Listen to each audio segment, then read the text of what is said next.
Anoche, el cielo de un país en el este de Europa, un territorio en la frontera con la Federación Rusa, se iluminó como nunca antes. Cientos de explosiones en menos de 48 horas transformaron la noche en un espectáculo de terror. La tierra temblaba sin cesar. Basilkov, Fastov, Vila Cerkva, luego Odessa, Dnipro, Yarkov, Poltava. ¿Qué sucedió? Fue solo el principio. Los ataques comenzaron alrededor de la medianoche, sacudiendo la nación hasta sus cimientos más profundos. Imaginen ese horror, una columna de fuego de varias decenas de metros, elevándose hacia la oscuridad. Fue una noche que un país en el norte del Mar Negro nunca olvidará. Pregunta para ustedes. Escriban desde dónde nos ven, su país y ciudad. Lo que sabemos es impactante. Durante esa noche fatídica, el país en el norte del Mar Negro fue el blanco de un ataque masivo.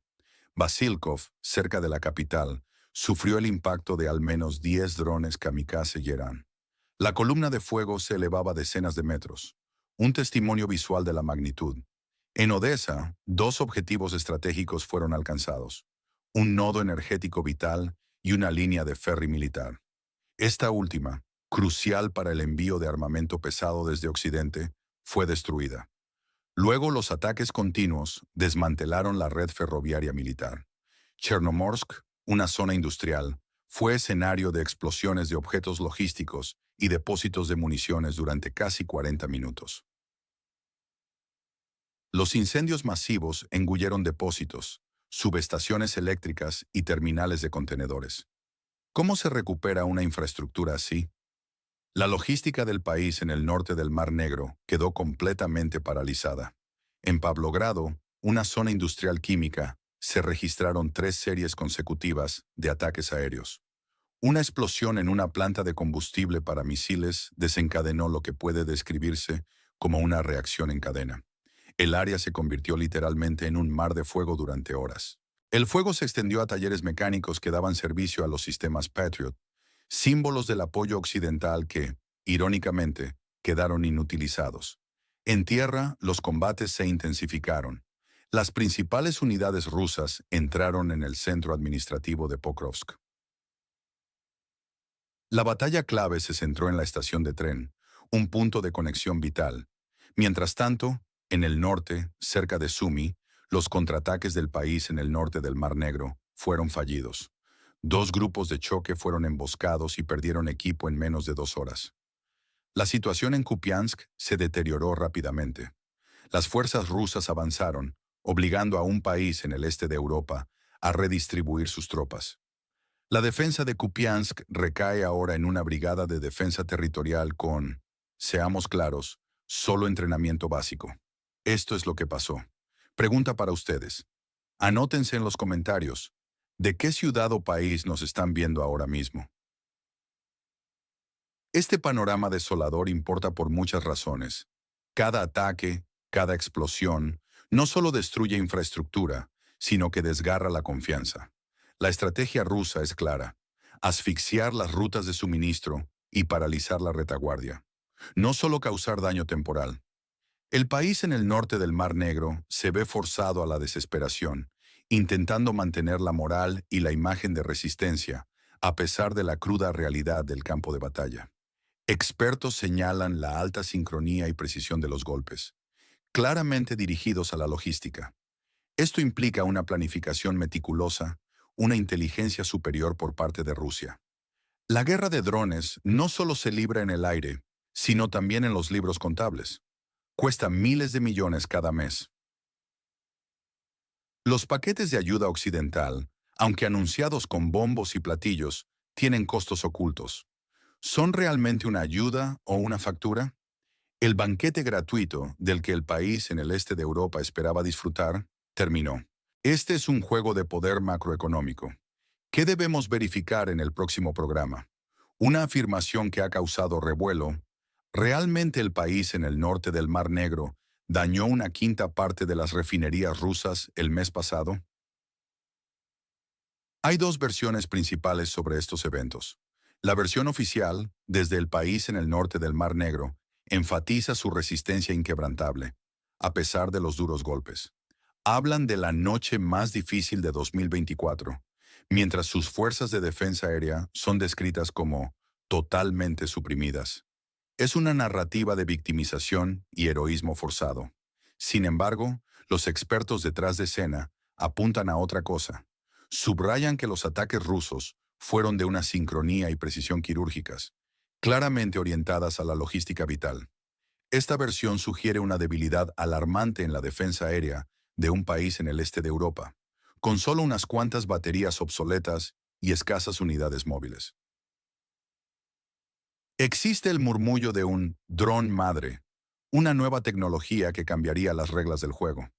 Rusia, el agresor, utiliza drones Geran y misiles X-101, con una estrategia de asfixia logística. Su superioridad tecnológica, se rumorea, es aplastante. Un dron nodriza, dicen, sería capaz de transportar drones FPV más pequeños y soltarlos profundamente detrás de las líneas enemigas. Si esto fuera cierto, sería una pesadilla logística. ¿A quién le confían en este tema en la región del Mar Negro? Nombren un experto o una fuente de medios. Si miramos la historia, esta situación evoca ecos de una guerra de desgaste. En los conflictos modernos, la aniquilación de la logística es tan crucial como la batalla en el campo de batalla. La presión constante, la imposibilidad de recuperarse después de los ataques, eso es lo que define una guerra de desgaste en el siglo XXI. Pensemos en los asedios de antaño. No se trataba solo de romper muros, sino de cortar suministros. Hoy, el campo de batalla ha evolucionado. La tecnología no tripulada se ha convertido en la herramienta principal.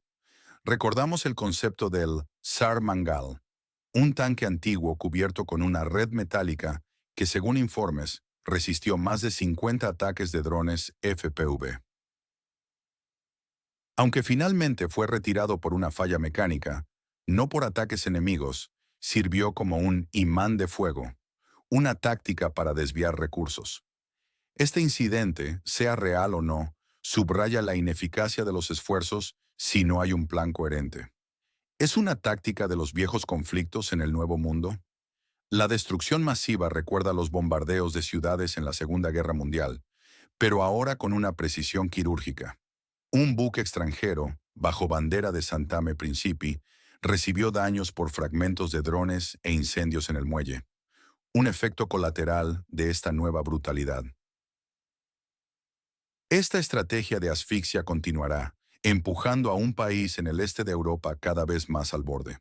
El escenario más probable es que la ayuda externa, que ya no será gratuita, se comercializará y disminuirá, acelerando un colapso inminente. El riesgo de un efecto dominó es alarmante. La caída de Pokrovsk podría abrir el camino a Slaviansk y Kramatorsk, y el cerco parcial de Kupiansk es una amenaza palpable. Esto significa que un país en el centro de Europa podría quedarse sin capacidad autónoma de reemplazo. La retórica dura del liderazgo del país en el norte del Mar Negro, especialmente la del presidente, contrasta con la cruda realidad sobre el terreno. Sus declaraciones sobre golpear territorio ruso parecen vacías frente a la destrucción de su propia infraestructura.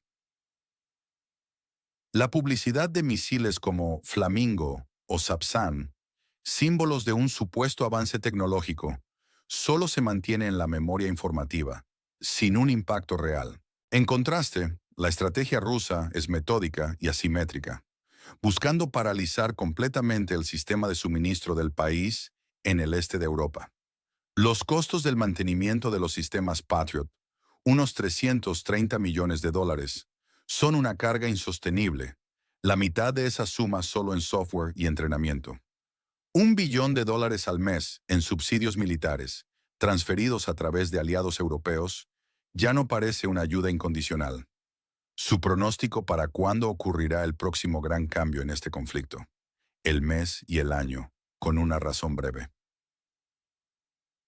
¿Qué podemos esperar a continuación de Rusia? Es una continuación de esta guerra de desgaste que busca el colapso total de la logística de un país en el este de Europa.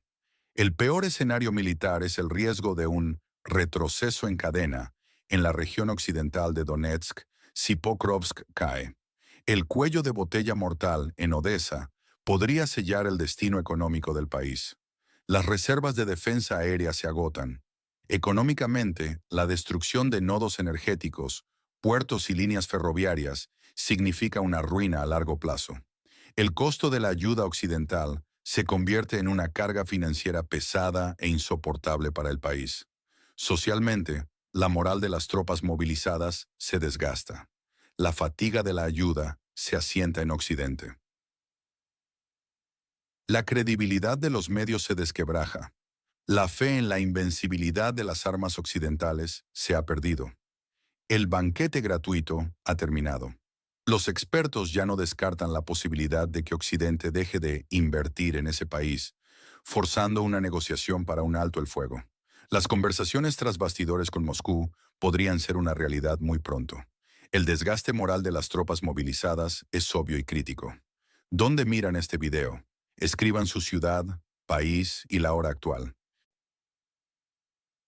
El ganador, según esta narrativa, es Rusia, cuya estrategia metódica y asimétrica está dando frutos, paralizando al país en el este de Europa. El perdedor es el país en el norte del Mar Negro, que pierde infraestructura, recursos y moral. La incondicionalidad del apoyo occidental se ha desvanecido. Occidente también pierde dinero y credibilidad. La guerra de drones y misiles se libra no solo en el aire, sino también en los libros de contabilidad. ¿Podrá el país del este de Europa soportar la presión del costo? Los sistemas Patriot y HIMARS, descritos una vez como iconos del apoyo occidental, están siendo sistemáticamente desactivados. La retórica dura de Kiev contrasta abruptamente con la dura realidad en el terreno.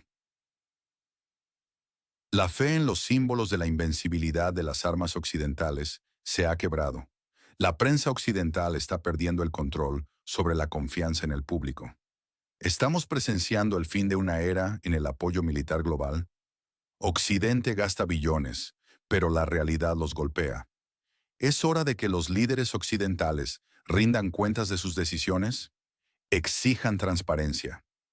En este tablero de ajedrez geopolítico, la estrategia rusa es clara: estrangular al país en el norte del Mar Negro y romper sus cadenas de suministro.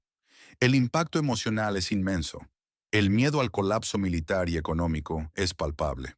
Los medios occidentales hablan de contraofensivas, pero el ejército ruso ejecuta un plan maestro que está desmantelando al país del este de Europa ladrillo a ladrillo. Una noche de horror ha dejado al descubierto la vulnerabilidad de la retaguardia, el verdadero motor de cualquier conflicto. Los relatos de mares de fuego y columnas de fuego de decenas de metros no son solo descripciones, sino advertencias. El dron madre, si existe, es una revelación que cambia las reglas del juego, una amenaza que no puede ser ignorada. El costo oculto del apoyo occidental, los 330 millones de dólares para el mantenimiento solo de los sistemas Patriot, es una bofetada a la narrativa del apoyo incondicional. Ese banquete gratuito que el país en el este de Europa creyó tener, ha terminado. La guerra de baja visibilidad no solo se libra con drones y misiles, sino también en las cuentas bancarias de la nación en el norte del Mar Negro. El mapa de guerra cambia drásticamente. ¿Estamos viendo el verdadero alcance de lo que sucede antes de que sea demasiado tarde? ¿Podrá la resistencia de un país en el este de Europa sobrevivir sin logística? ¿O el precio de su supervivencia será un costo que Occidente ya no estará dispuesto a pagar? Los analistas geopolíticos señalan que la resiliencia manifestada por Rusia en el conflicto, a pesar de las severas sanciones, ha sorprendido a muchos. Su economía, lejos de colapsar, ha demostrado una notable capacidad de adaptación, redirigiendo mercados y fortaleciendo la producción interna, especialmente en el sector de defensa. Esto ha permitido a Moscú sostener sus operaciones militares sin el debilitamiento económico que Occidente anticipaba. Además, la diplomacia rusa ha estado activa en el sur global, buscando alianzas y deslegitimando la narrativa occidental, lo que limita la presión internacional uniforme sobre ellos. En contraste, la situación interna del país en el norte del Mar Negro se vuelve cada vez más precaria. La dependencia extrema de la ayuda exterior ha creado una economía de guerra insostenible a largo plazo. La movilización forzosa de la población ha generado descontento y la calidad de los nuevos reclutas es un tema de preocupación. Muchos de ellos carecen de la formación o el equipo adecuado para enfrentarse a un ejército bien pertrechado y con experiencia. Los hospitales están abrumados y la escasez de medicinas y suministros básicos se agudiza en las zonas más afectadas. Las ciudades están sufriendo apagones constantes. El acceso al agua potable es intermitente y la infraestructura de telecomunicaciones está gravemente dañada, dificultando la coordinación y la vida diaria. La retórica de victoria y resistencia del liderazgo del país en el norte del Mar Negro se enfrenta a una realidad brutal. Los medios occidentales están comenzando a cuestionar seriamente la viabilidad de la narrativa oficial, a medida que las pérdidas territoriales y el deterioro de las condiciones de vida se hacen innegables. Además, voces críticas dentro de la misma Europa empiezan a sugerir que, quizás, la prolongación del conflicto no beneficia a nadie y que un alto el fuego negociado, aunque doloroso, podría ser el menor de los males. La presión sobre los líderes europeos, que enfrentan desafíos económicos internos y una opinión pública cansada de la guerra, se intensifica. La inflación, la crisis energética y la recesión económica en varios países de la UE están minando la voluntad política de seguir invirtiendo recursos ilimitados en el conflicto. El apoyo militar occidental, que alguna vez fue visto como ilimitado, ahora se evalúa bajo una lupa de costo-efectividad. Los arsenales de los países occidentales se están agotando, y la capacidad de producción de armamento no puede seguir el ritmo del consumo en el frente. La fatiga de la guerra no solo afecta a los países involucrados directamente, sino también a aquellos que los apoyan. El discurso político en Washington y Bruselas está cambiando, de la victoria total a la solución sostenible, lo que implica un reconocimiento tácito de que el conflicto no tendrá una resolución militar clara a favor de un bando. El riesgo de una escalada hacia un conflicto más amplio, que involucre directamente a países de la OTAN, es una preocupación constante. Si bien se ha evitado hasta ahora, la persistencia de ataques en la frontera y la retórica agresiva de ambos lados mantienen en vilo a la comunidad internacional. La posibilidad de un accidente o un malentendido que desencadene una confrontación directa entre potencias nucleares sigue siendo una amenaza latente. La desinformación y la guerra de la información también juegan un papel crucial. Ambas partes utilizan narrativas para influir en la opinión pública global, manipulando percepciones y buscando aliados. La dificultad de verificar la información en tiempo real, en medio de la niebla de la guerra, es un desafío para periodistas y analistas por igual. La propagación de rumores sobre armas milagrosas o el uso de tecnologías de punta por parte de uno u otro bando, como el supuesto dron madre, añaden una capa de incertidumbre y especulación que dificulta la comprensión objetiva de los eventos. La migración masiva de millones de personas desde la zona de conflicto ha supuesto una presión humanitaria y social enorme para los países vecinos y para Europa en general. Las consecuencias a largo plazo de esta crisis migratoria, incluyendo la integración de refugiados y el impacto en los mercados laborales y los servicios sociales, son una preocupación creciente para los gobiernos. La infraestructura crítica del país, en el norte del Mar Negro, ha sido atacada sistemáticamente, con el objetivo de desmoralizar a la población y destruir la capacidad de recuperación económica. Las centrales eléctricas, las redes de distribución de agua y los sistemas de transporte han sido blancos prioritarios, lo que ha sumido a gran parte del país en la oscuridad y ha dificultado el acceso a servicios básicos para millones de personas. La reconstrucción de estas infraestructuras tomará décadas y requerirá miles de millones de dólares, una perspectiva desalentadora para un país ya al borde del colapso. Finalmente, el factor psicológico no debe ser subestimado. La moral de las tropas y la población civil es un elemento clave en cualquier conflicto prolongado. El miedo, la incertidumbre y la desesperanza pueden erosionar la voluntad de resistir incluso en las circunstancias más difíciles. El país en el norte del Mar Negro enfrenta un desafío existencial, no solo en el campo de batalla, sino en el espíritu de su gente. La narrativa de la resistencia, si bien heroica, debe coexistir con la dura realidad de una guerra de desgaste implacable. El impacto a largo plazo en la salud mental de la población, el trauma colectivo y las cicatrices invisibles de la guerra serán desafíos que trascenderán la duración misma del conflicto armado. La comunidad internacional, más allá de la ayuda militar, deberá prepararse para una asistencia humanitaria y psicológica masiva en los años venideros. Dejen su opinión en los comentarios. Compartan este video y suscríbanse para siempre obtener el análisis más completo y sin filtros.